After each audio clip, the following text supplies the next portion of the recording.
j'ai perdu la vue, je peux rien y faire. Beaucoup de gens ont prié. Je pense que Dieu a entendu. Il m'a pas rappelé vers lui. Il m'a laissé vivre. Donc il a forcément un but pour ma vie. Il a certainement des choses en préparation pour moi, pour la suite de ma vie. Il me laisse pas livrer à moi-même dans l'état où je suis. Il va mettre des outils à ma portée pour continuer à vivre. Et c'est ce qui s'est passé. Protestante, pour moi, protestante, c'est vraiment un beau mot. Protestante, c'est un mot qui porte un peu de subversion, un peu cette idée de lutte.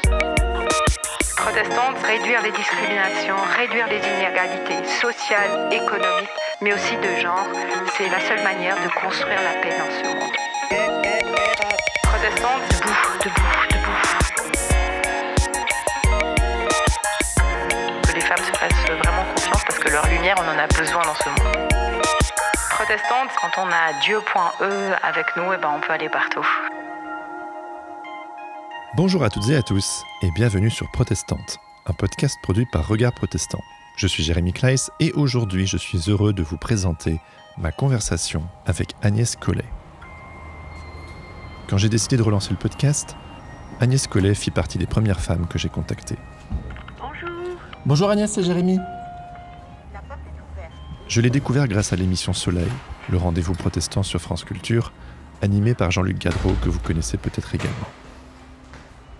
Et tout de suite, j'ai été touché par la foi, la créativité et la sensibilité de cette grande dame que la vie n'a pas épargnée. Il est vrai que j'ai mis un peu de temps à sortir cette interview, qui date déjà de l'été dernier. Cela fera donc presque 1 an. Mais la fête de la musique et l'ambiance estivale du moment en font un moment plus qu'opportun pour vous faire découvrir son histoire. Bonjour. Je cherche Agnès Collet.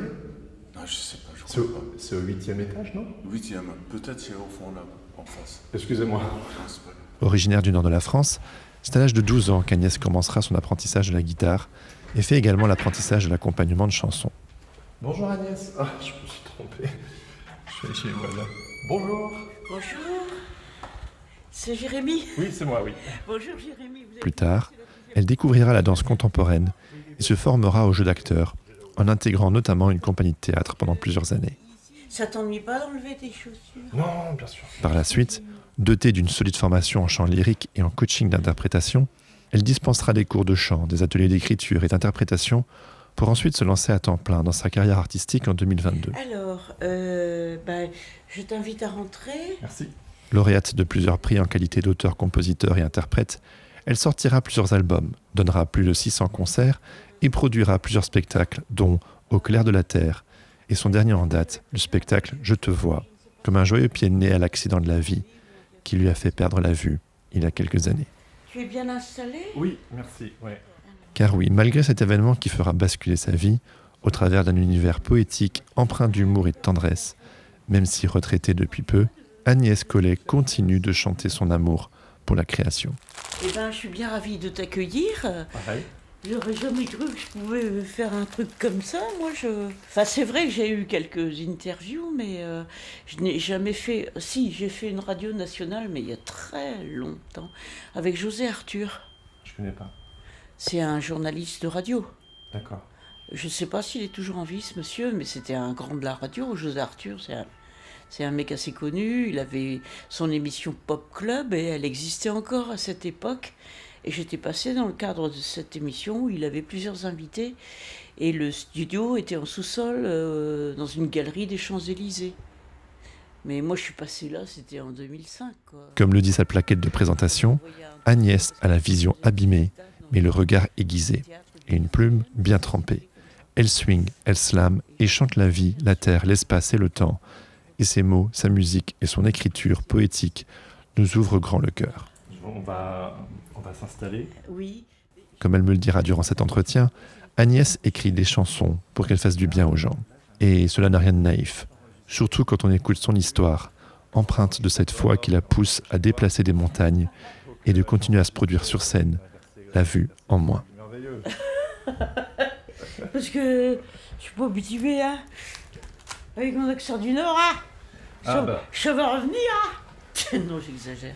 Et au bout d'un certain temps, c'est tout naturellement que nous nous sommes mis à discuter. En tout cas, Agnès, merci de me recevoir chez toi. Tu es très occupée avec tous ces projets et merci de caler un petit temps pour moi en m'accueillant chez toi. Avec plaisir, avec joie. J'ai été accueilli avec un bon jus de fruits, des biscuits et nous y voilà. Donc aujourd'hui, on va discuter de ton parcours créatif en articulation avec ta foi chrétienne. Et donc on va remonter dans le temps et pour ça, j'aimerais retourner à ta petite enfance. Vu que tu es musicienne, artiste, compositrice, on écoutait quoi à la maison et quels sont les artistes qui t'ont influencé quand tu étais plus jeune? J'étais dans une famille où on avait un sens artistique quand même assez développé, mais de point de vue amateur. Mais j'ai été très marquée par les réunions de famille quand j'étais enfant. On était très nombreux parce que ma mère était d'une famille où il y avait beaucoup d'enfants. Et quand on se réunissait, ça chantait énormément. Dans les réunions de famille, on était très très nombreux dans ces réunions. Pour les mariages, les communions solennelles ou des choses comme ça. Et j'ai beaucoup entendu ma mère chanter des chansons qui étaient très anciennes de l'après-guerre ou je ne sais quoi, de toute une époque. Ma mère avait une bonne culture de la chanson française et je l'entendais souvent chanter. Et ces chansons qui étaient assez anciennes, je les ai retrouvées après au cabaret, au Lapin Agile où je travaille actuellement.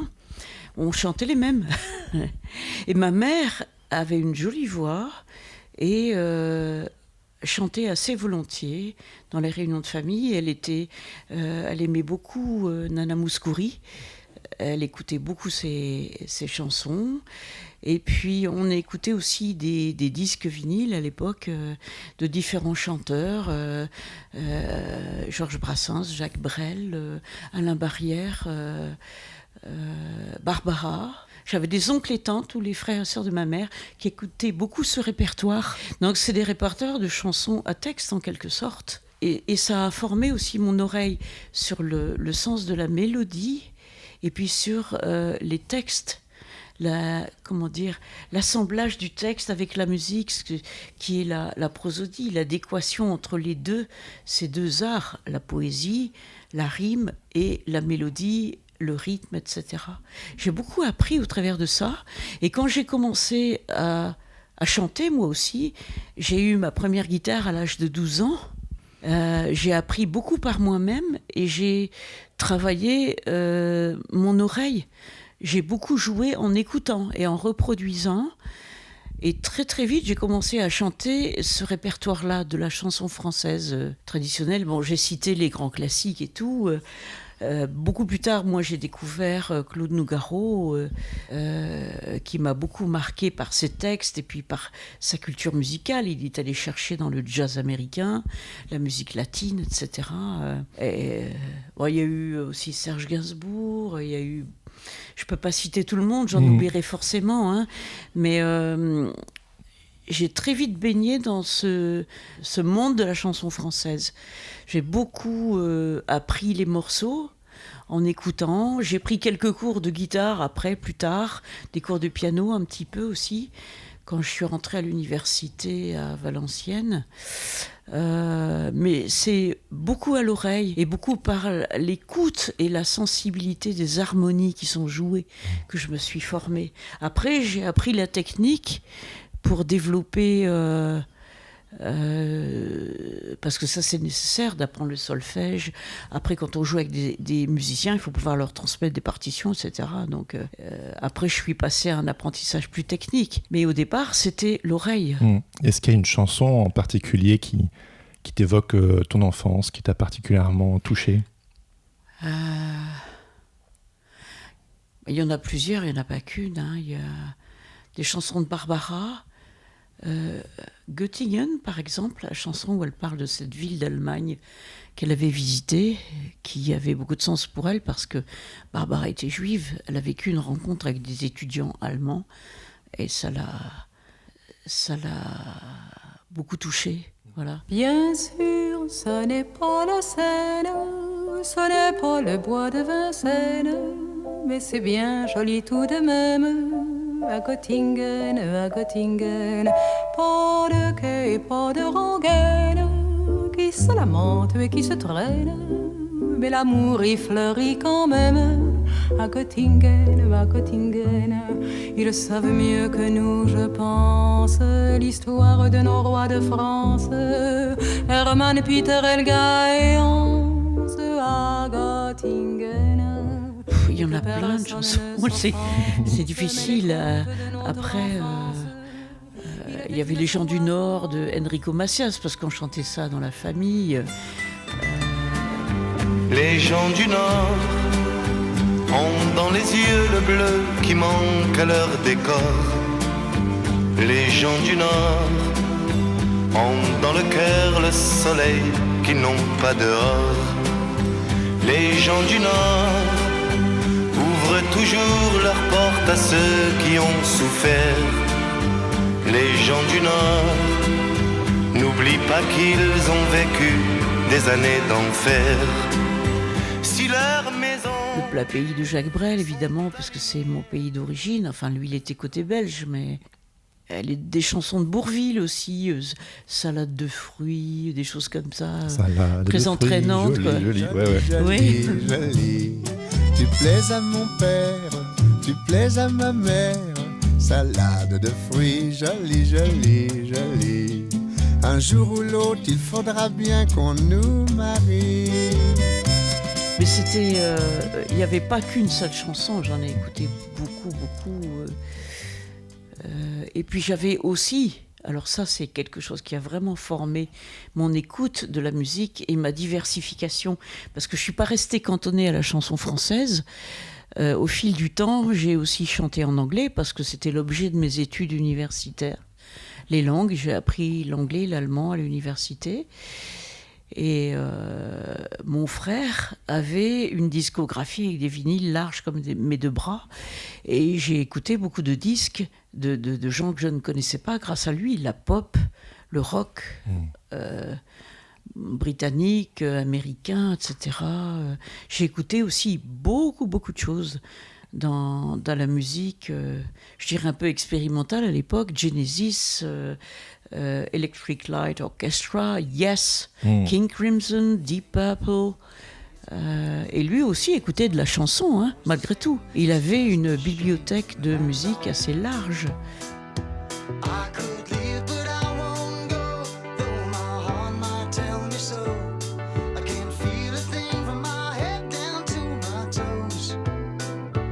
Et tout ça a formé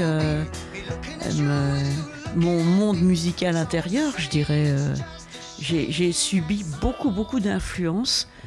Après, dans mon écriture de chansons, ça a représenté une influence énorme dans mon écriture après. J'ai pas voulu me cantonner à ce type de chansons à texte, puisque moi j'écris quand même mes textes aussi. Mais je sais pas si je me classe dans la chanson à texte, je dirais la chanson poétique, parfois un peu humoristique aussi, parce que j'ai fait un spectacle un peu plus humoristique il y a quelques années. Quel spectacle ? Lequel ? Il s'appelle J'ai tout faux. Ah voilà, je me suis dit que ça devait sûrement être celui-là qui était le plus drôle. G-E-T-O-U-F-O. C'est ça. Mais bon, aujourd'hui il tourne plus. Je l'ai fait à une époque, en 2013, 14, 15, etc. Et après je suis passée au Clair de la Terre, qui continue à tourner maintenant. Tu m'évoquais tout à l'heure l'université et aussi ce moment où il y a eu un tournant dans ta vie, c'est-à-dire que tu m'as dit précédemment que tu avais grandi dans une famille catholique, oui. Mais il me semble que le tournant vraiment de ta foi chrétienne a plutôt eu lieu aux alentours de l'université. Est-ce que tu peux un peu nous raconter ce moment qui était un peu décisif pour toi ? Ouais, c'est pas que j'ai rejeté l'Église catholique ou que je l'ai critiquée, c'est-à-dire que la façon dont on le vivait, j'ai mis ça de côté comme beaucoup d'adolescents, 14, 15, 16 ans, ça me parlait plus, et puis j'ai trouvé qu'à la maison, on n'en parlait pas, et puis on ne lisait pas la Bible, on n'avait pas des moments de prière en commun, enfin on n'avait pas toutes ces choses-là. On pensait que ça allait de soi quelque part, et en fait c'est pas si simple. La vie chrétienne, ça ne va pas de soi. On ne naît pas chrétien, on le devient, je pense. Et quand j'étais à l'université, j'avais traversé des périodes extrêmement difficiles en devenant une jeune adulte, et j'avais aussi besoin d'être autonome, de quitter le cocon familial pour commencer ma vie d'adulte et la vie autonome avant même de commencer à travailler. Passer par l'université, j'avais besoin de liberté. J'étais en quête de liberté, mais les choses difficiles qu'on traverse sur un plan moral, elles ne s'effacent pas parce qu'on change de région. C'est-à-dire qu'arrivé à Chambéry, la soif que j'avais, elle était toujours là. J'avais besoin de rencontres, j'avais besoin de vivre aussi des guérisons intérieures, très certainement. Et l'amitié que j'ai reçue de ce groupe de gens, il y avait des gens qui étaient chrétiens et d'autres pas dans ce groupe. Donc tu as rencontré un groupe d'anglophones, c'est ça ? Oui, c'est ça. J'ai rencontré un groupe d'anglophones qui logeaient à la résidence universitaire. Des sortes de missionnaires ? Des missionnaires non, anglophones ? pas du tout. C'était ok. des étudiants, Ok. comme moi. D'accord, ok. Il y en a qui venaient de Ottawa, il y en a qui venaient de Londres, de Birmingham, il y en avait une qui venait de Hong Kong, etc., une d'Écosse. Et c'est principalement avec une personne qui était canadienne anglophone que j'ai eu des échanges assez touffus. Et par son amitié persévérante, il y a un moment donné où j'ai un peu rendu les armes. J'ai dit, ok, je vais essayer de chercher. Je vais chercher le Seigneur, voilà. Et puis je me suis rendue à des réunions, je crois que les premières réunions chrétiennes où je suis allée, c'était les hommes d'affaires du plein évangile. C'était quoi ça ? Les hommes d'affaires du plein évangile, c'est un groupe d'hommes, comme son nom l'indique, qui sont dans les affaires, qui sont en entreprise et qui se rencontrent. Alors ça rassemble plusieurs dénominations, catholiques, protestants, etc. Et j'étais allée à une réunion où il y avait eu une prédication, etc., des moments de partage. Et puis ensuite j'ai rejoint un groupe de prière charismatique où il y avait catholiques et protestants. Et ça t'a marqué, ça t'a transformé ? Oui, parce que c'était... ça m'a permis de découvrir la foi vraiment avec un engagement personnel beaucoup plus prononcé. J'ai compris ce que ça voulait dire naître de nouveau, puisque c'était ce que la parole nous enseigne. Vous connaîtrez la vérité vous rendra libre. J'ai commencé à lire la Bible et à comprendre petit à petit tout ce qui était écrit dedans et tout ce que ça voulait dire pour moi. Je dirais que la première parole qui m'a bouleversée dans la Bible, cet ami-là m'avait dit commence par l'évangile de Jean, parce que tu peux pas commencer par la Genèse jusqu'à l'Apocalypse, c'est imbuvable quand tu n'y comprends rien. Mais je me souviens avoir lu les psaumes, et c'est le psaume 34 qui m'avait beaucoup touchée. Il y a un passage qui dit... Que le Seigneur connaît nos cœurs et qui prend soin de nous. J'ai pas le verset en tête, et ça m'a bouleversée de savoir qu'il y avait quelqu'un que je ne voyais pas, que je connaissais très mal, qui se souciait de moi. Ça m'a vraiment touchée. Et ça a été un cheminement assez long quand même, hein. Au départ, j'étais dans une église catholique, ensuite j'ai rencontré des protestants, et puis quelques années après... j'étais dans un groupe de prière où il y avait des protestants. Enfin, je me souviens plus parce que ça fait maintenant 43 ans. De découverte en découverte, des gens que j'ai rencontrés, des témoignages que j'ai entendus et de ce que moi, j'ai vécu avec le Seigneur surtout. Et tu évoquais juste avant des difficultés que tu avais vécues avant. Comment est-ce que peut-être cette rencontre est venue... travailler cette matière? Est-ce que, si tu es d'accord d'en parler, évidemment, hein, y a pas de... Oui, bien sûr. Mais c'est un travail de longue haleine, parce que je croyais que j'étais chrétienne, mais en fait, je ne l'étais pas vraiment. Je ne savais pas vraiment qui était Jésus.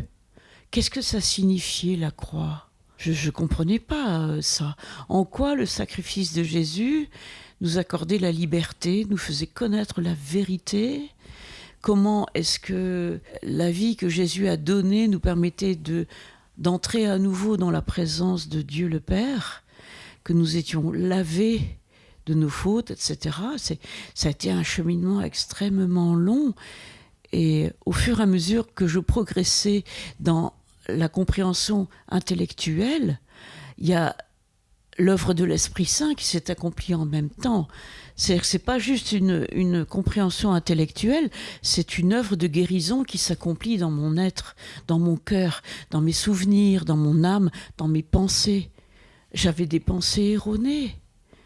J'avais l'impression que ma vie ne comptait pour personne, que j'étais inadaptée pour ce monde où je vivais, que je n'aurais de reconnaissance de la part de personne, que personne ne m'aimait vraiment. Enfin, il y a eu tout un amalgame de pensées qui n'étaient pas justes.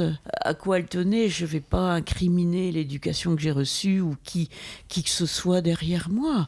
Je veux dire, s'il y a eu des choses qui ont été faites contre moi, qui m'ont fait du mal, moi j'ai pris la décision de pardonner aussi. Et ça apporte une libération, ça ouvre des champs nouveaux. Une restauration. C'est ça, de restauration et de guérison.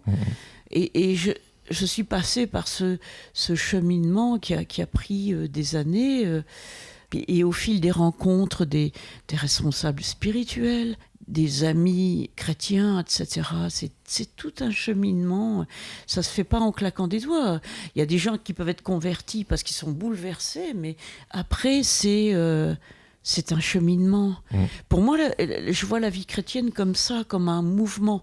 Il y a un déclic. Un jour, on est touché par quelque chose d'extrêmement fort, et après, c'est une avancée pas à pas. Mais c'est un développement avec de la guérison, de l'être intérieur, et ça c'est pas rien. Moi j'avais fait des suivis psychologiques sans Dieu, mais j'ai continué après même avec un psychologue chrétien parce qu'il y avait encore du ménage à faire.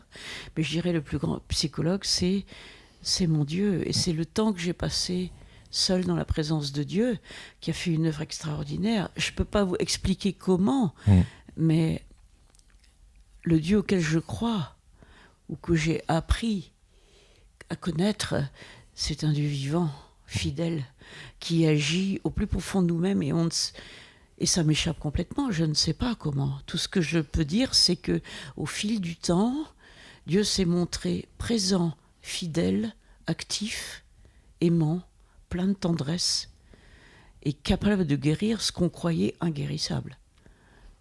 Je parle pour moi. Oui, bien sûr. J'imagine que ce déclic que tu décris t'a donné cet élan, donc il y a ce travail de guérison, de restauration, et ça te donne un élan pour te déployer dans la vie. Donc un peu plus tard, tu t'intéresses à la danse contemporaine, au théâtre, tu t'impliques même dans une compagnie de théâtre. Donc vraiment, tu continues aussi en parallèle de ton cheminement spirituel, ta formation artistique. Tu es une artiste qui se complète de plus en plus. Ça t'évoque quoi cette période-là ? Pour me rapprocher de ta question, je dirais que l'artistique, c'était quelque chose qui était déjà là dans mon cœur d'enfant. C'est ça qui est merveilleux, c'est que quand ses amis de l'université me disaient « Est-ce que tu connais Jésus ? Est-ce que tu crois que Jésus peut t'aider dans tes souffrances, etc. » Je me disais « Oh là là, c'est pas vrai, on va pas replonger là-dedans. » Moi, j'avais mis tout de côté. J'y croyais plus. Je me dis « Je vois pas ce que ça peut faire pour moi. » Et quand j'ai eu ce déclic de dire « Ok, je vais chercher », puisque ce qu'on me présentait de Dieu était différent de ce que j'en connaissais jusqu'alors,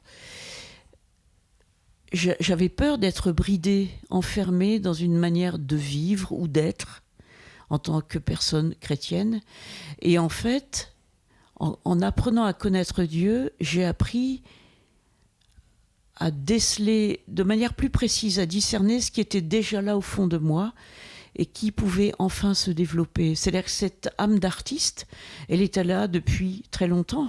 Et je repensais aux réunions de famille où je montais sur la chaise et toute la famille aimait bien ma petite voix, et puis je chantais des petites chansons, et à chaque fois j'y avais droit à chanter mes chansons devant toute la famille. À chaque fois, il me demandait de chanter.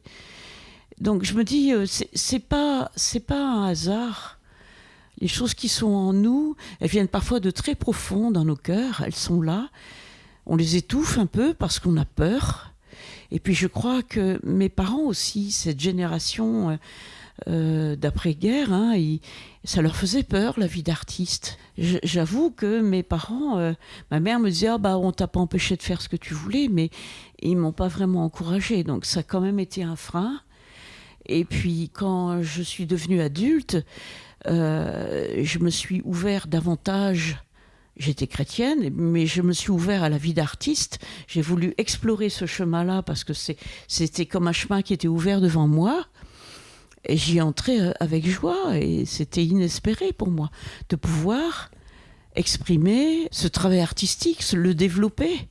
Ça faisait peur à mes parents. Et toi, tu avais peur ?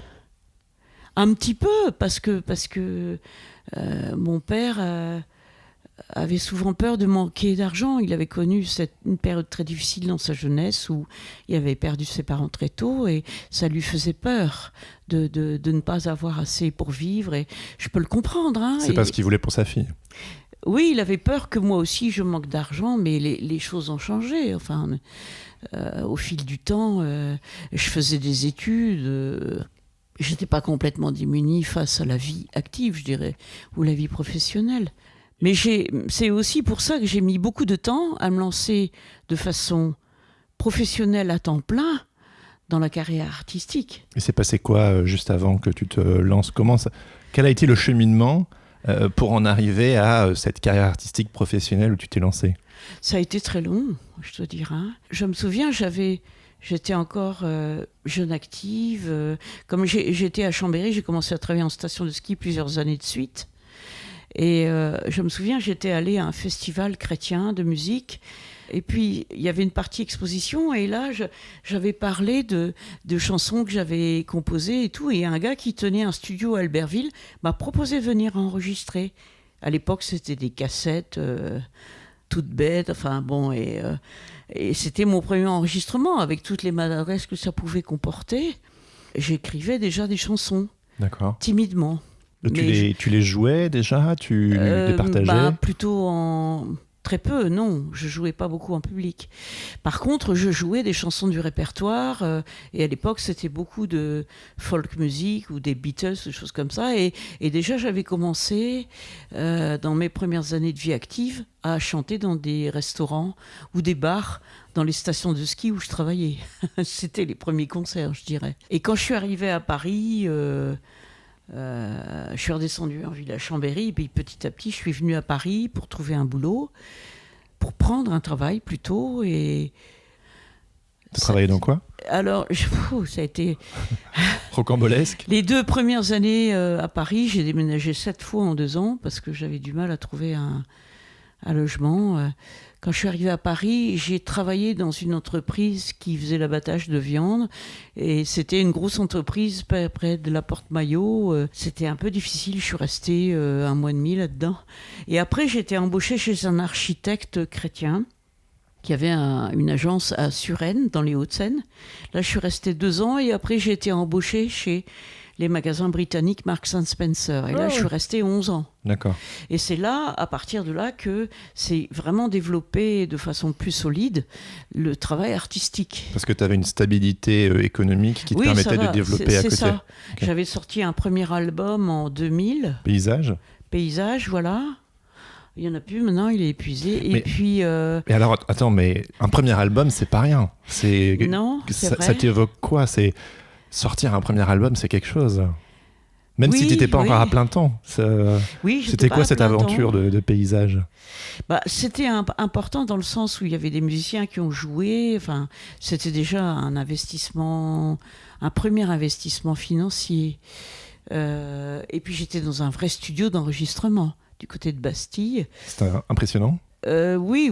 Et puis j'avais aussi des progrès à faire dans le travail vocal, dans le jeu de la guitare. J'avais joué de la guitare, j'avais joué moi-même de la guitare. je me suis à peu près bien sortie, hein. Puis il y avait d'autres musiciens qui étaient là. C'était un premier jet que je ne renie pas, hein. C'était un passage important, cet album-là. Tu portes un regard un peu tendre et un petit peu... C'est ça, oui. Cette... Parce qu'il y a des chansons qui sont dedans que je ne chante plus. Par contre, il y avait un titre qui s'appelait « Du charbon dans les veines » dans cet album, et j'ai remporté plusieurs concours avec ce titre-là, et d'autres aussi. Du charbon dans les veines, référence à ton enfance. C'est ça, c'est une chanson même que j'ai dédiée à mon père, parce que j'ai perdu mon père en 99. Donc l'année qui a précédé l'enregistrement de cet album. Waouh. Comment ça t'a marqué, ce décès à ce moment-là ? La chanson, c'est pas le décès de mon père qui m'a fait composer la chanson, mais comme elle parlait de mon pays d'origine, et je l'ai dédiée à mon père. C'était un hommage à... Ça parle de la région du Nord et de la difficulté. Cette région-là a souffert beaucoup économiquement. Aujourd'hui, ils se sont bien développés, redressés, etc. Parce que les gens du Nord sont attachés à leur région. Mmh. C'est des gens vaillants, contrairement à ce qu'on pourrait penser. Ils ont réussi à sortir la tête hors de l'eau.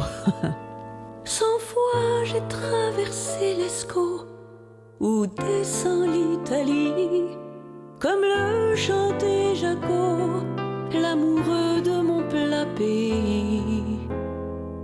Toi, mon vieux Hainaut, tu rimes encore avec cheminot.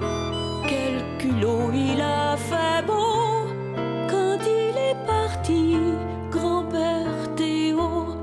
Je boudais ta fête de la bière, je trouvais ça trop populaire. Mais au fond de mon verre de mousse, je vois ton houblon qui pousse à la Ducasse du samedi soir. Gueule de bois, des gueules noires. On a du charbon dans les veines et des coups de grisou. Dans le sillon de nos peines, on laboure nos espoirs les plus fous. Et donc, suite à ce premier album, vont se suivre d'autres albums autoproduits. Donc, il y en a pas eu énormément, hein. J'ai attendu 2008 avant de sortir un autre album. Le monde à l'envers. C'est ça. Ouais. Et puis il y a J'étouffe, si je ne me trompe pas, que tu évoquais tout à l'heure, qui était un début de spectacle. Il n'y a pas eu vraiment d'album, hein. Plutôt on avait fait une démo, mais... Il y a eu un spectacle avec ça ou oui, pas oui, un spectacle, on avait... C'était ton premier spectacle, vraiment? Ah non, il y en avait d'autres avant, puisque Le Monde à l'envers, qui est le titre de l'album de 2008, on avait fait une semaine au théâtre de Ménilmontant en 2000... alors attendez, en quelle année? En 2009. Donc on a mis un an pour faire une série de dates pour fêter un peu la sortie de l'album Le Monde à l'envers. On a fait 5 dates et là on était 4 sur scène, piano, contrebasse, percussion et moi la guitare. Ok, donc en fait, en plus de la musique, il y a toujours eu un côté très scénique, très spectacle qui accompagnait tes performances. Donc j'imagine que cette période-là, avec Le Monde à l'envers, il y a dû avoir... tu as fait beaucoup de concerts en France, en Belgique, en Suisse, en Allemagne. Oui. Il me semble même que tu as fait un petit détour par l'Arabie Saoudite. C'est peut-être oui, en 2012. Ouais, ça devait être... C'était comment cette vie sur les routes, ces concerts? Comment est-ce que le public accueillait ta musique, ton œuvre? Ça t'évoque quoi tout ça? J'ai mis l'accent sur les concerts parce que l'enregistrement d'albums, c'est bien. Je ne suis pas du tout dans le chemin habituel de l'artiste qui sort un album tous les ans ou 1 an et demi, parce que c'est beaucoup de travail, c'est beaucoup d'investissement. J'étais en autoproduction et je n'aurais pas pu sortir un album tous les ans. Donc j'ai voulu mettre l'accent sur les concerts et pour me faire connaître et puis augmenter le public, parce que quand l'album est sorti, s'il n'y a personne pour le guérir, je dirais, ça reste dans les placards et c'est tout. Ce qui t'intéresse, c'est aussi la rencontre. C'est aussi la rencontre avec le public. Ça se passait comment, ça, pour toi? Ah, ça c'était merveilleux. J'ai regretté de ne pas avoir tourné davantage. Mais comme j'étais en autoproduction et qu'à l'époque, j'avais pas les moyens de collaborer avec un chargé de diffusion, je faisais tout toute seule. Waouh. Ok, do it yourself du début à la fin. Ah ouais, C'est assez punk, ouais. Hein, ça, finalement. Ah, ça demande beaucoup d'énergie. Alors j'en avais, c'est bien. Hein, on m'a toujours dit que j'avais beaucoup d'énergie. Et je n'avais pas les moyens d'embaucher quelqu'un ou de le payer correctement. C'est un boulot à temps plein, hein, la diffusion d'un artiste. Et comment tu faisais pour que les gens découvrent ton travail, pour diffuser J'évoque vraiment volontairement le côté punk rock, avec ce côté on fait des flyers, on invite, on fait tout nous-mêmes. C'est ça, on imprime des flyers, les affiches dans Paris c'est interdit, sinon on paye une amende, on peut pas les mettre n'importe où, il n'y a pas d'espace. Pour mettre des affiches comme ça de manière amateur, c'est pas possible. Mais ça devait être fatigant. Après j'imagine que ça devait être stimulant aussi de... Puis j'avais un travail à temps... Quand j'étais chez Marks & Spencer, je travaillais à temps partiel, mais j'étais quand même à 30 heures par semaine. Hein. Ah oui, d'accord, ok. Donc, je faisais beaucoup d'heures complémentaires. Hein. Donc, tu avais ta carrière en parallèle de ce travail-là ? Et à ce moment-là, j'étais pas à temps plein dans la musique. Je le faisais comme ça, je dirais pas en dilettante, parce que ce serait pas juste. Mais j'avais pas vraiment commencé le démarchage à ce moment-là. C'est quand j'ai quitté Marks & Spencer qui avait un plan social. Ils ont fermé tous les magasins d'Europe continentale, hein, France, Belgique, Espagne, Hollande, Luxembourg. Je suis rentrée dans le plan social. Comme j'avais 11 ans d'ancienneté, ça valait la peine d'attendre la fin, de travailler jusqu'au bout et puis de pouvoir ensuite, avec les indemnités de licenciement, le chômage et tout, pouvoir commencer à te lancer à plein temps. À me lancer à plein temps. Mais à ce moment-là, je partais de zéro. Je faisais des bars, à l'époque ils étaient très enfumés, c'était un peu hard. Et je me suis accrochée, je sais pas, je pense que j'avais la foi pour me lancer, aller un peu plus loin. Je me suis accrochée, j'ai constitué des fichiers de contacts professionnels. Et puis donc j'ai fait une formation au management culturel en 2002-2003. Et c'est vraiment en 2003 que j'ai commencé à me lancer dans le démarchage. En 2004, j'ai remporté ce concours d'auteur-compositeur à Le Mans Cité Chanson. J'avais eu le premier prix. C'est là que j'ai vraiment eu une envie de m'accrocher et de tenter ma chance. Donc j'ai essayé de jouer de plus en plus. À l'époque, j'étais toute seule. Et en 2005, je suis devenue intermittente. Donc ça veut dire que j'avais suffisamment de dates de cachet pour me permettre d'atteindre le statut intermittente. Qui a mesuré dans le creux de sa main la mer et tout ce qu'elle contient? Qui a mesuré le nombre d'êtres humains d'hier, aujourd'hui, demain? Qui a étendu le ciel comme une toile, semblable à la grande voile? Qui peut compter une à une les étoiles et peindre un écran d'opale? Et quand tu donnais ces concerts et que tu rencontrais ton public, c'est quoi ce qu'on te renvoyait? Comment ton œuvre était reçue? Ben, je dirais très bien.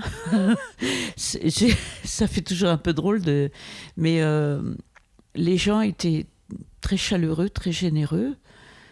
Ils étaient surpris de voir qu'une inconnue pouvait leur transmettre plein de choses, quoi. C'était, oui, très encourageant. Mais j'étais tellement petite à l'époque, je savais pas trop quoi faire de ça. Je me dis, j'étais déjà rentrée dans le processus recherche professionnelle, hein, c'est-à-dire de trouver des lieux, des dates vraiment officielles, cachetonnées, si je puis dire. C'était tellement dur que j'avais du mal à recueillir tous ces témoignages très positifs pour aller de l'avant. Je me dis, c'est super, j'écoutais, hein, mais je me dis, des fois, je me disais, les gens ne se rendent pas compte de la difficulté que c'est de creuser son sillon pour se faire une place dans ce monde-là. Parce que comme tout le monde le sait, l'offre est supérieure à la demande. Il n'y en a pas beaucoup qu'on entend sur les radios ou qui passent à la télé, et moi j'en faisais pas partie. Donc j'ai remonté mes manches, quoi.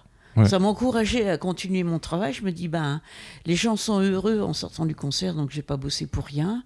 Et même quand je jouais dans les bars, j'ai eu des témoignages de gens, pourtant dans les bars, excusez-moi, mais ça fume, ça picole, il n'y a pas toujours de l'écoute. Même déjà là, à ce moment-là, j'avais des témoignages de gens très touchants. C'est quoi la chose principale qu'on te disait ? Ce qui ressortait ? J'ai eu une fois dans un bar qui était pas loin d'ici, près de la porte de Bagnolet, un bar tout petit, j'y allais avec mon matériel, j'étais seule avec ma guitare, c'était assez bruyant, mais les gens étaient quand même attentifs, et c'est ancien, hein, parce qu'à l'époque on fumait encore là-dedans. Il y a une dame qui est venue vers moi, et elle m'a dit « Ah, il y a tellement d'amour quand tu chantes. » Moi, je l'ai regardée, je me suis dit, où est-ce qu'elle est allée chercher ça ? mais ça m'a touchée et je me suis dit, j'ai pas forcément besoin de prendre des cantiques pour que les gens ressentent de l'amour. C'est-à-dire que c'est universel. J'ai essayé de savoir pourquoi elle me disait ça. J'ai dit, mais où est-ce qu'elle est allée chercher ça ? C'est ce que je me disais dans ma tête. Et pourtant, il y avait de l'amour. C'est vrai. Je sais pas, je l'ai questionnée pour savoir pourquoi elle pensait ça. Elle dit, c'est la façon dont tu chantes et tout, parce que je chantais en anglais, ça tombe, elle pipait rien. Elle m'a dit ça et je me suis dit, je suis chrétienne, je crois que le Seigneur me conduit, il est avec moi dans ce lieu enfumé et bruyant, et il y a des choses qui passent et ça m'échappe complètement. Alors je me tiens à la disposition du Seigneur, et lui, il fait ce qu'il veut. C'est ce que tu lui as dit ? Non. Ah non, non, ok. La personne, non. C'est ce que j'ai pensé après, parce que forcément, j'ai continué à chanter pour tout public. J'ai pas écrit des cantiques parce que c'était un devoir. Quand on est chrétien, il faut écrire des cantiques. Quand on est musicien ou chanteur, enfin.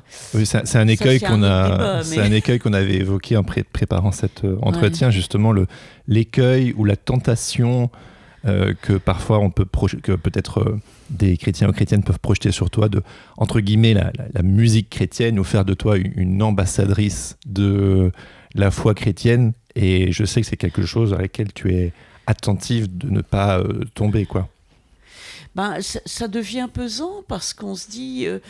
moi, je finissais par dire aux gens, mais vous me demandez si mes chansons sont chrétiennes. Qu'est-ce que ça veut dire pour vous, une chanson chrétienne ?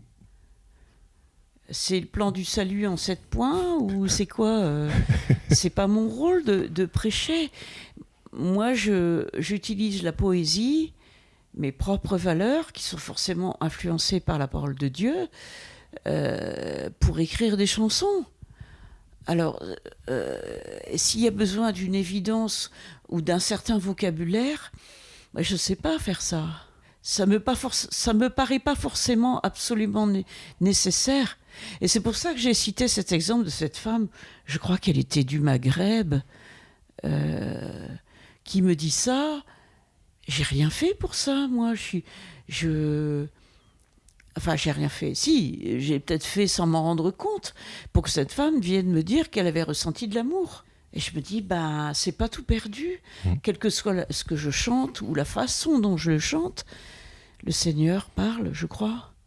Je suis pas meilleure qu'une autre ou plus altruiste qu'une autre quand je chante. Enfin, je veux dire, j'essaie de donner le meilleur de moi-même. Et puis, il y a aussi le travail dans la répétition, l'apprentissage des morceaux pour que ça passe et que le morceau soit bien joué, bien écouté, bien. C'est un métier aussi, de chanter devant les gens. Moi, j'ai voulu, quand je suis rentrée dans ce métier-là, voulu faire les choses de la meilleure manière qui soit. Et ça, c'est un peu un piège, parce qu'après, on devient perfectionniste et on s'autoflagelle quand c'est pas comme on veut, enfin, quand on se plante, etc. Bien sûr que ça arrive, évidemment.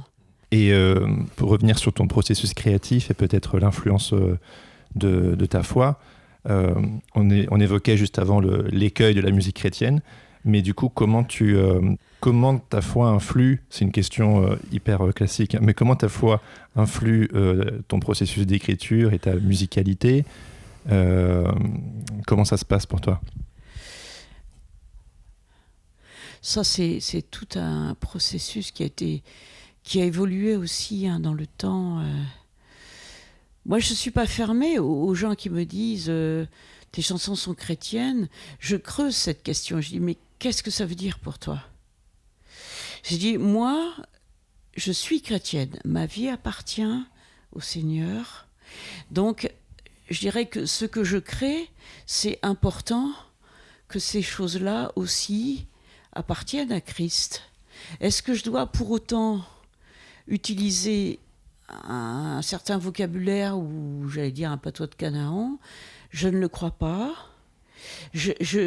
Quand j'ai une idée en tête, un thème de chanson qui me vient, ou quelques mots griffonnés sur un papier, ce qui n'est plus le cas aujourd'hui puisque je ne vois rien, ou que je prends note d'une idée, je prie sur cette écriture. Je remets le processus de création devant le Seigneur pour qu'il m'aide à trouver les mots justes et pour que je sois détendu face à l'acte de création. Je t'ai aussi déjà entendu dire que tu étais une contemplative. Oui, c'est-à-dire que pour moi, les mots que je choisis, ils ont une importance. Donc je peux prendre du temps aussi pour choisir un mot, une expression ou une image qui me paraît juste. Mais tout ça, forcément, est arbitraire. Ça passe par mon propre cœur, je dirais. Mais pour moi, le fait d'attendre le mot juste ou d'y réfléchir, ou d'attendre que l'idée se développe, arrive à maturation pour pouvoir être posée dans la chanson, c'est une question de confiance en Dieu aussi. Et je peux dire que Dieu est fidèle parce qu'il m'a donné des idées que j'ai mis du temps à trouver. Je ne sais pas comment dire, il y a une espèce d'alchimie dans l'écriture d'une chanson, une adéquation entre les mots choisis, la musique, l'interprétation, le rythme qu'on lui donne. C'est tout un ensemble de choses qui fait que la chanson, elle va atteindre son but, c'est-à-dire parler à celui qui l'écoute, le faire rêver, le faire imaginer des choses. Je dirais, moi, j'écris des chansons pour qu'elles fassent du bien aux gens. En milieu chrétien, on dirait pour que les gens soient bénis par mes chansons. C'est peut-être un peu naïf et girl scout, mais je m'en fous, je l'assume. J'écris pour qu'il y ait quelque chose qui se passe entre mes chansons, moi, et les gens qui m'écoutent. Le champ de terre labouré exhale un peu de sa chaleur. Dans le brouillard dissipé, le grain descend en profondeur. Sous le crachin tenace, l'oiseau vocalise à tue-tête. Le froid taille des statues de glace, le clocher sonne l'heure de la fête. L'odeur du foin fraîchement coupé, le blé frissonnant sous le vent, les algues aux senteurs salées, le bec rond du pélican blanc. Si je quittais la terre, il me manquerait tout ça. Et sûrement bien au-delà, et sûrement bien au-delà. Alors, tu l'as évoqué il y a quelques instants. Tu disais qu'aujourd'hui, tu ne voyais plus rien. Donc ça, c'est un moment important de ta vie aussi. Tu as une maladie qui s'est déclarée en 2011 au niveau de tes yeux, qui t'a amené en 2020 à perdre totalement la vue. Comment tu as vécu ça et comment ça a impacté la suite?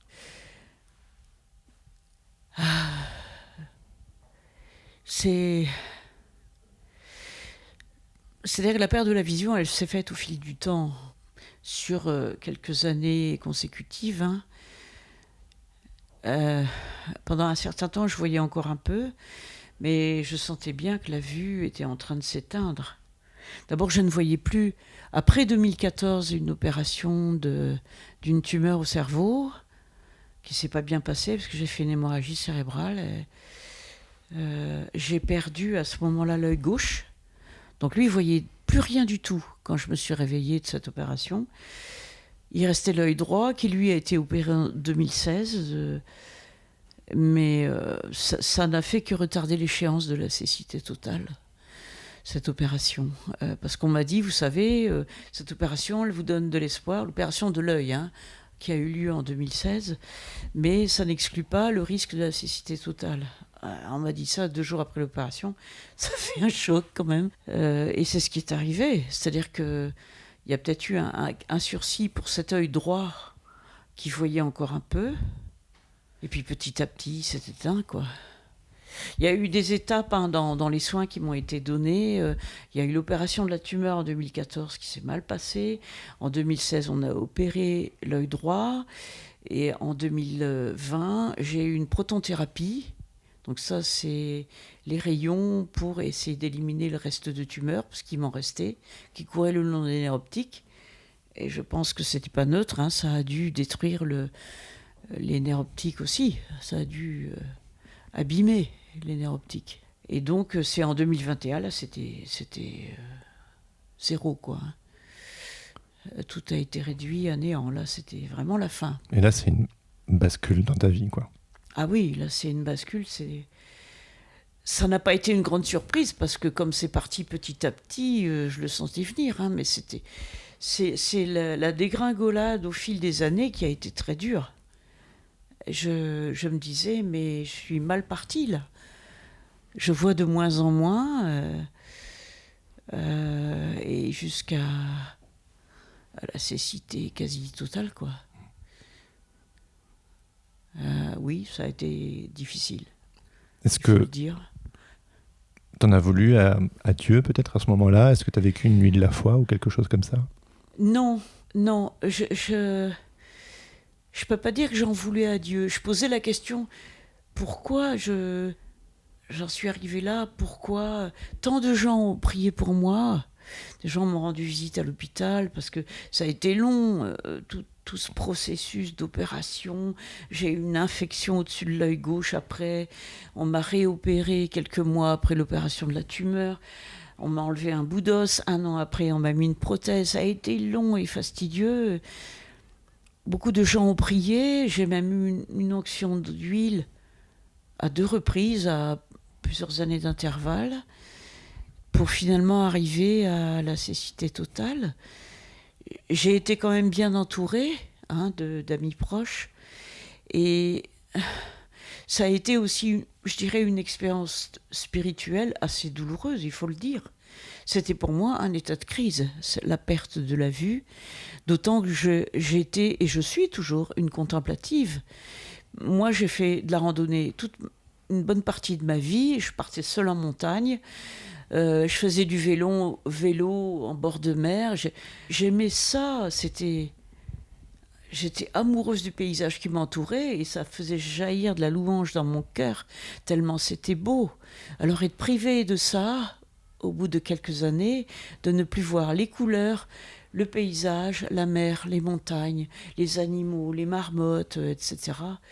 J'étais amoureuse de toutes ces choses-là. Je ne pouvais plus voir aucun visage, aucun regard. C'est quand même par le regard qu'on communique avec quelqu'un. Ça a été vraiment assez dur. Je me dis, mais pourquoi tu ne m'as pas laissé sur la table d'opération ? Parce que d'après ce qu'on m'a dit, j'ai failli laisser ma vie. Quand j'étais opérée de la tumeur, je ne comprenais pas. Je dis, pourquoi tu me laisses dans cet état-là ? Pourquoi faut-il que je continue à vivre ? J'avais perdu le goût de vivre, quoi. Hein. Je dis, j'arriverai pas à surmonter ça. Et j'ai une amie chrétienne, une amie très proche, qui m'avait filé un petit bouquin, pas très épais, qui parlait des étapes de la vie chrétienne. Et dans ces différentes étapes, il y en avait une qui parle de la crise qu'on peut vivre. Alors ça peut être la perte d'un être cher, la perte d'un enfant, la maladie, ça peut être plein de choses. Et quand j'ai lu ce petit bouquin, ça m'a beaucoup parlé parce que l'auteur mettait en opposition 2 réactions possibles à la crise quand on est chrétien. C'est soit on accepte, mais c'est un peu de la résignation, on accepte ce qui nous arrive, mais quelque part on se replie sur soi-même. Ça sent un peu la résignation. Et d'autre part, ça peut être la colère, la rébellion, la colère contre Dieu, etc. Et moi, j'étais dans aucun des deux, et pas vraiment. Mais à un moment, il évoque une autre notion qui est le consentement. C'est-à-dire, j'ai perdu la vue, je ne peux rien y faire. Beaucoup de gens ont prié. Je pense que Dieu a entendu. Il ne m'a pas rappelé vers lui. Il m'a laissé vivre. Donc, il a forcément un but pour ma vie. Il a certainement des choses en préparation pour moi, pour la suite de ma vie. Il ne me laisse pas livrer à moi-même dans l'état où je suis. Il va mettre des outils à ma portée pour continuer à vivre. Et c'est ce qui s'est passé. Cette notion de consentement, c'est « oui, je ne vois plus rien, je consens à vivre avec ça ». Bien sûr, j'en souffre, et je souffrirai jusqu'à la fin de mes jours. Je souffrirai de ne plus voir le paysage, de ne plus croiser le regard des gens. Ça me manque terriblement, bien sûr. Mais ça ne m'empêche pas d'être ouverte et attentive aux gens qui m'entourent, à sentir ce qui se passe autour de moi dans un paysage que je ne vois plus. Et pourtant, il me manque aussi 2 autres sens qui sont le goût et l'odorat. Il y a des gens qui me disent « Ah, tu peux sentir l'odeur de la nature et tout ». Ben non. Ça fait beaucoup, tir groupé. J'ai perdu tout ça en même temps. Wow. Je ne sens plus rien. Et dans ce que je mange, je ne goûte plus rien non plus. Mais j'ai appris à vivre, à retrouver la joie de vivre, malgré tout, en continuant à vivre avec le Seigneur. Je me suis attachée de toute ma force au Seigneur au travers de cette épreuve. J'ai dit, j'ai besoin de toi plus que jamais. J'ai perdu beaucoup de mon autonomie. Je veux rester attachée à toi. Alors j'ai besoin que tu me manifestes ta présence, plus fort qu'avant encore, parce que je suis seule à vivre ça. Je veux dire, je suis face à moi-même dans cette situation. Il y a des gens pleins de bienveillance qui m'entourent, etc. Et il y en a beaucoup. Et dans la rue, quand je sors, il y a des gens qui me tendent une main. Et ça me touche.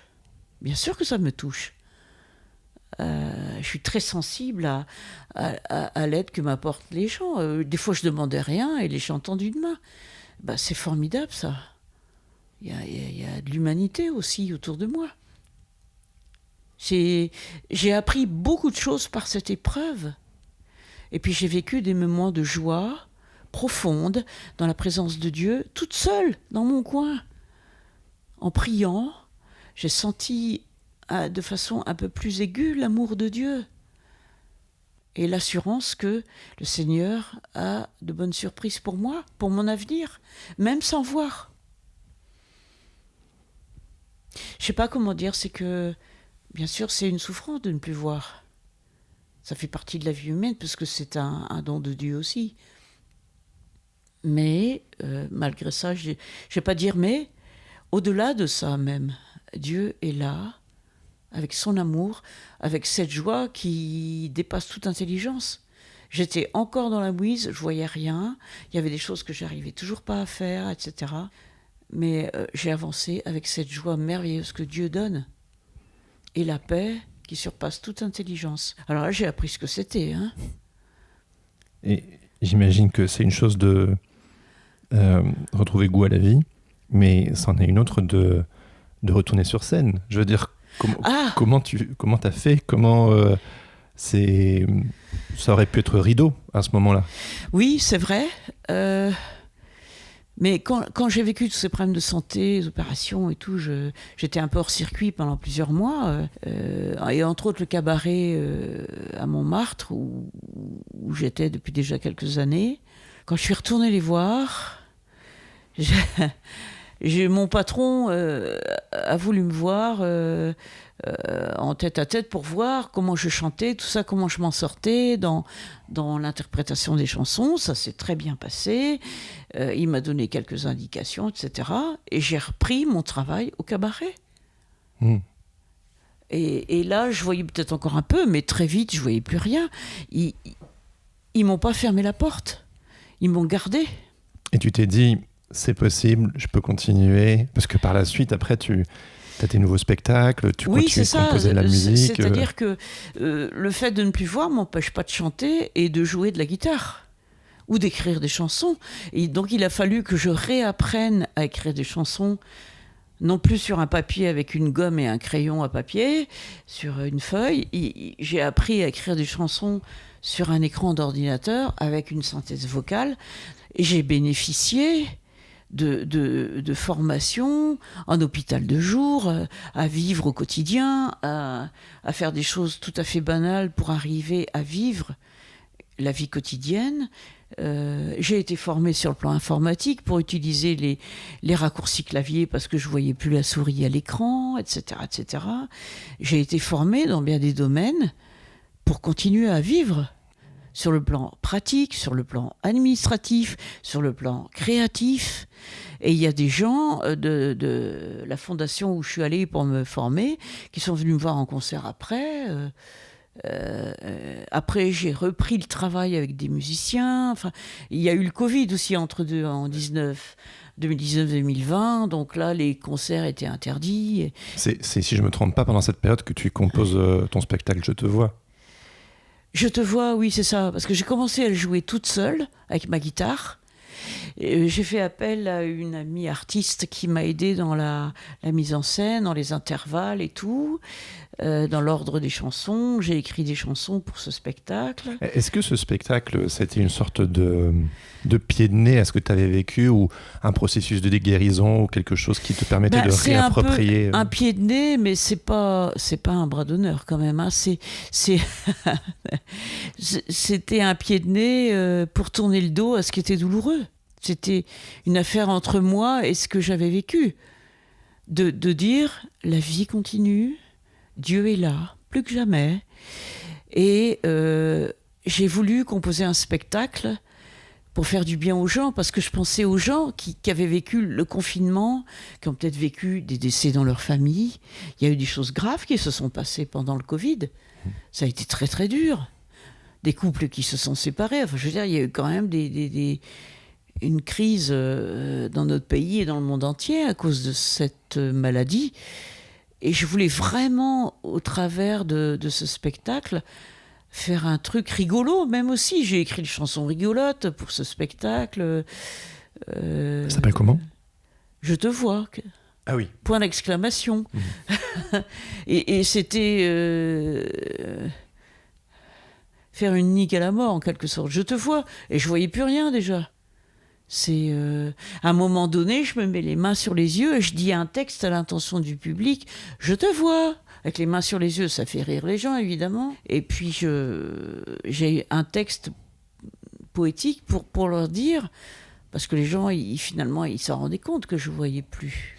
Je dis, mais je te vois avec le cœur, le regard intérieur, etc. C'est un texte poétique qui dit ça, quoi. Je décide de te voir, mais d'une autre manière. Alors, pour terminer, j'ai encore quelques toutes petites questions. Pour les auditeurs et auditrices qui nous écouteraient, qui seraient peut-être et qui sont inspirés par ton histoire et qui peut-être seraient tentés par une carrière artistique, qu'est-ce que tu aimerais leur dire ?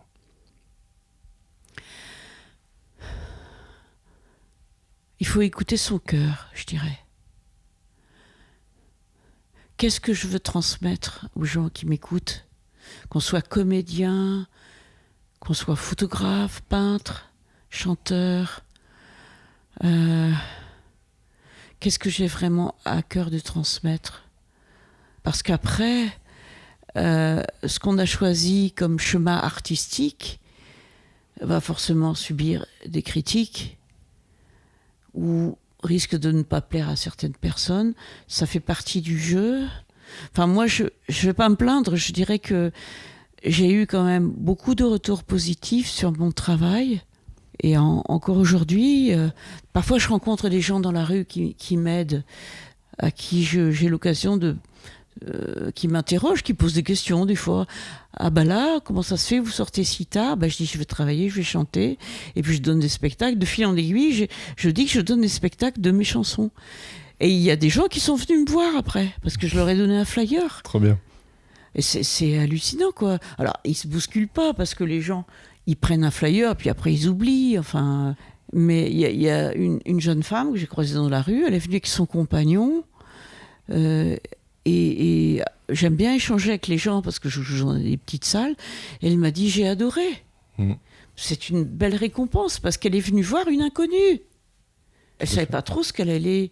Alors peut-être qu'elle est allée voir mon site avant, je ne sais pas, pour écouter un peu à quoi ça ressemblait. Mais si elle me dit ça, c'est pas pour me faire plaisir quand même, j'espère. C'est pas pour me mentir. Donc je me dis, j'ai fait du bien à quelqu'un, je veux dire, ça lui a plu. J'ai travaillé avec mon cœur, je travaille avec mon cœur, j'essaye d'être professionnelle, techniquement, hein, à chanter juste, parce que ça me paraît être le minimum, à travailler ma voix, à être en phase avec les musiciens, etc. C'est un ensemble. On est une équipe aussi. Avec mes 2 collaboratrices, Isabelle et Olivia, mes musiciens, Robert, Francis, chacun avec son instrument. On est engagé dans un projet qui est commun, même si c'est moi qui est le créateur à l'origine. Quand je vois comment les gens s'investissent dans ce projet, ça me touche énormément. Et je dis pas ça aux gens parce que ça paraît idyllique, mais je veux aimer les gens jusque sur scène, quoi. En écrivant des chansons, en les interprétant, en les donnant, c'est pas pour moi de l'amour-mièvre, parce que des fois on peut dire des choses qui sont dures à entendre. Dans les chansons, on met le doigt sur des choses qui sont des réalités du monde où on vit, parce que c'est le cas aussi sur certaines chansons. Mais je sais pas, je le fais quand même avec mon cœur. C'est sans violence, sans critique, sans jugement. Je sais pas, c'est un apprentissage quotidien. J'apprends tous les jours à faire ce métier. Plus j'avance d'ailleurs, plus j'élimine les effets de manche. Enfin, je veux dire, j'ai jamais été grandiloquente sur scène, mais plus je retrouve cette simplicité d'être sur scène, devant les gens, en transparence, en toute simplicité, en essayant d'être vraiment présente. Je sais pas, il n'y a pas de recette miracle, hein, ça passe beaucoup par le travail aussi. Le travail sur soi, le travail technique, le travail musical. Là, je prépare un nouveau projet. On a eu 2 répétitions, puisque c'est un spectacle en duo. J'estime que j'ai toujours autant de travail devant moi pour pouvoir présenter quelque chose qui soit vraiment présentable et qui tienne la route. Ouais. Et pour les personnes qui voient, qu'est-ce que tu aimerais leur dire ? Quand on est habitué à voir, on s'appuie beaucoup sur sa vision. Et je ne suis pas la seule à le dire. Hein. Et c'est normal, on s'appuie beaucoup sur ce qu'on voit. Mais moi qui ne vois plus, on me dit « Ah, tu as dû développer d'autres sens ». Je dirais « C'est pas systématique parce que je prends de l'âge et puis mon audition est moins fine qu'avant. » Enfin, je veux dire, je la développe quand même parce que c'est un outil supplémentaire. C'est le seul qui me reste pour être en contact avec le monde qui m'entoure. Après, j'ai plus le goût ni l'odorat, mais j'ai le toucher. Mais quand je rencontre quelqu'un, je lui palpe pas le visage. ça ne se fait pas. Et puis, ce serait peut-être pas très bien accepté. Donc, j'essaie d'être tout ouïe. Mais tout ouïe, pas seulement avec mes oreilles, mais avec mon cœur. Qu'est-ce que je ressens en parlant, quand la personne me parle? Dans quel état est-elle? Je perçois des choses. C'est pas pour manipuler, c'est pour être attentif et ouvert à la personne qui est devant moi. Ça demande aussi un effort d'attention. Donc, j'irai quelqu'un qui voit, il peut très bien aussi faire cet effort d'attention avec autre chose que ses yeux. C'est important, les yeux, parce qu'on perçoit plein de choses avec les yeux.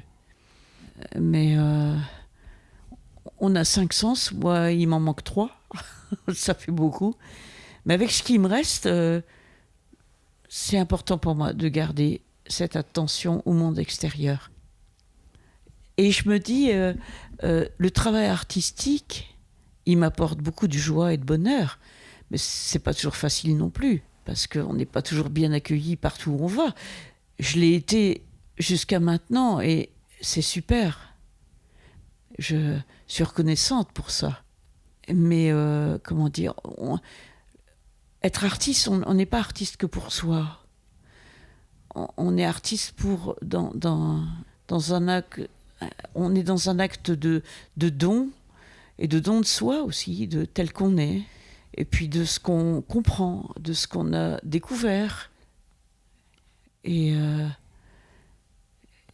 oui, quand je suis sur scène, je vois plus rien, je vois plus les gens. Il faut que je fasse attention au niveau technique, de ne pas tomber de l'estrade, etc. J'ai des marques au sol pour m'aider à rester bien en face des gens et pas être de travers, parce que ça aussi, ça m'arrive. Hein. Moi, je bouge, je suis spontanée sur scène, mais il faut quand même que je reste face au public, c'est un détail pratique. Mais j'ai vraiment envie de me donner quand je suis sur scène. Je suis là pour les gens, quoi. Alors après, il y a des gens à qui ça plaît pas, mais c'est pas toujours fréquent, c'est pas si fréquent que ça. Donc ça m'encourage beaucoup à continuer à donner ce que j'ai reçu. Et moi, je considère que ce que je donne, je l'ai reçu. Je l'ai reçu de Dieu. Mais on dit toujours qu'écrire une chanson, c'est 5% d'inspiration, des choses qu'on a reçues, mais 95% de transpiration. Ça, tout le monde le sait, cet adage. Il y a aussi une question de travail. Dans le don de soi, c'est pas les doigts de pied en éventail, c'est aussi une question de travail, de recherche. Et moi, je ressens ce besoin de rechercher. Alors après, je ne peux pas faire autrement que d'être ce que je suis. J'avais eu une discussion intéressante avec l'ingé son qui a enregistré mon premier album. Il m'a dit, tu n'as pas d'autre choix que d'être toi-même. Et sois toi-même avec excellence. Merci Agnès d'avoir été pleinement toi-même, de m'avoir permis de te voir et d'être entendu à mon micro aujourd'hui. Donc un grand merci à toi. Merci de m'avoir écouté et de m'avoir accueilli. Merci beaucoup. C'était ma conversation avec Agnès Collet que je remercie chaleureusement. Si cette conversation vous a touché ou interpellé, n'hésitez pas à en parler ou à partager cet épisode avec un ou une amie. Vous pouvez également retrouver Agnès Collet sur Instagram et YouTube. Ce podcast est produit par Regard Protestant qui propose chaque jour un regard sur l'actualité vue par les médias protestants. Pour en savoir plus, visitez www.regardprotestant.com. Si cet épisode vous a plu, n'hésitez pas à le partager avec vos amis, à mettre 5 étoiles sur Apple Podcast ou à laisser un commentaire sur Spotify. Ça aide vraiment le podcast à se faire connaître de plus en plus. Vous pouvez également m'écrire pour me faire part de vos retours ou me faire des suggestions d'invités sur le compte Instagram @regardprotestant_podcast. Vous retrouverez toutes les informations dans les notes de cet épisode. Je termine en remerciant Laurent Bazar pour l'habillage sonore de ce podcast. L'interview et le montage, c'est de moi. Sur ce, je vous donne rendez-vous dans 2 semaines pour un nouvel épisode. En attendant, bonne semaine à toutes et à tous. Ciao, ciao.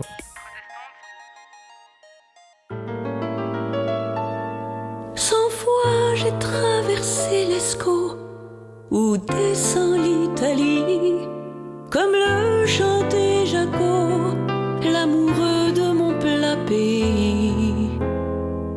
Toi, mon vieux Hainaut, tu rimes encore avec cheminot. Quel culot il a fait beau quand il est parti, grand-père Théo. Je boudais ta fête de la bière, je trouvais ça trop populaire.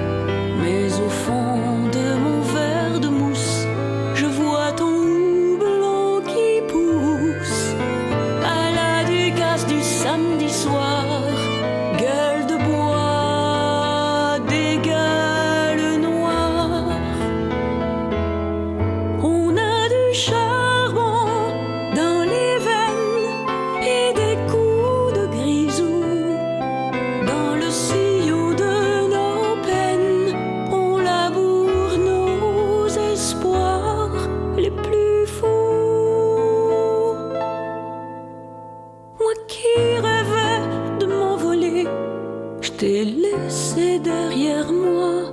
le temps du collège oublié, le carillon du beffroi.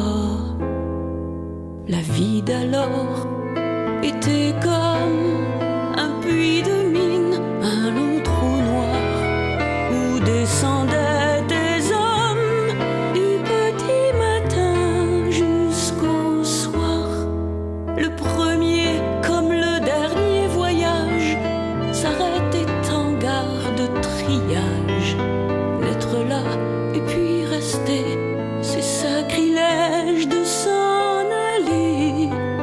Toi tu te marres de tes malheurs, t'as toujours eu du ventre au cœur. On a du charbon dans les veines et des coups de grisou dans le sillon de nos peines. On laboure nos espoirs les plus fous. Les péniches au fil de l'escaut racontent l'Italie. Chante encore mon Jaco, la tendresse de mon plat pays.